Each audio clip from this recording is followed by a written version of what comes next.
Selamat datang kembali di channel kami. Kali ini kita akan membahas tentang samurai, yang selain jadi simbol dan semangat tentara Jepang pada Perang Dunia Kedua, juga ini 12 fakta unik samurai, yang masih jarang diketahui. Pertama, samurai tidak hanya bersenjata pedang. Selain pedang atau katana, samurai juga bisa bersenjatakan tombak, busur, atau senapan api. Namun pedang tetap menjadi simbol penting bagi samurai.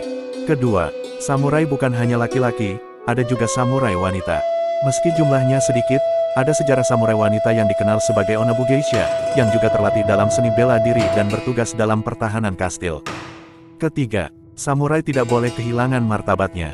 Martabat sangat penting bagi samurai, bahkan jika mereka gagal dalam suatu misi atau terluka, mereka harus menjaga martabat dan kehormatan diri mereka, hingga melakukan harakiri. Keempat, kode etik samurai bernama Bushido. Bushido adalah kode moral yang dipegang teguh oleh samurai. Di antara prinsip-prinsip Bushido adalah keberanian, kesetiaan, hormat, integritas, dan kerendahan hati. Kelima, samurai mengenakan baju besi berat.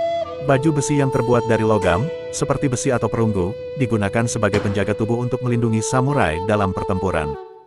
Keenam, samurai bertugas sebagai bodyguard atau komandan militer. Selain sebagai pejuang, samurai juga bertugas sebagai polisi atau bodyguard dalam masyarakat feudal Jepang. Mereka juga ditugaskan sebagai komandan militer untuk melindungi wilayahnya. Ketujuh, samurai banyak terlibat dalam pemberontakan terhadap pemerintahan Tokugawa. Pemerintahan Tokugawa yang berkuasa selama 250 tahun di Jepang memicu pemberontakan samurai, terutama pada abad ke-19. Beberapa pemberontakan terkenal adalah pemberontakan Satsuma, Choshu, dan Tosa. Kedelapan, samurai bekerja sebagai petani di waktu senggang. Dalam waktu senggang, samurai bisa membantu di lahan sawah dan menanam padi. Hal ini dilakukan oleh banyak samurai karena status sosial mereka pasca kejatuhan sistem feudal Jepang.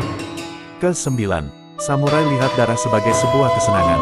Salah satu bagian dari latihan bela diri samurai adalah membunuh, dan hal ini dianggap sebagai kesenangan. Namun, prinsip-prinsip Bushido selalu menekankan pentingnya kerendahan hati dan tidak sombong. Ke-10, warisan samurai masih mewarnai masyarakat Jepang hingga saat ini. Saat ini, kebanyakan samurai sudah punah dan tak lagi ada secara nyata di Jepang. Namun, warisan mereka masih hidup dan mewarnai budaya bangsa Jepang. Ke-11, samurai memiliki hak istimewa di Jepang awal. Saat sistem feudal Jepang berkuasa, samurai memiliki kekuasaan tertentu sebagai kelas sosial teratas. Mereka diizinkan untuk membunuh orang biasa tanpa hukuman sebagai tanda dari kekuasaan sosial mereka.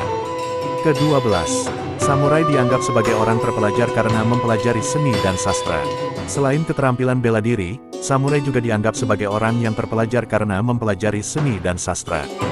Mereka belajar membuat puisi, memainkan instrumen musik, dan menulis sastra, yang semuanya dianggap sebagai indikator kecerdasan dan status sosial.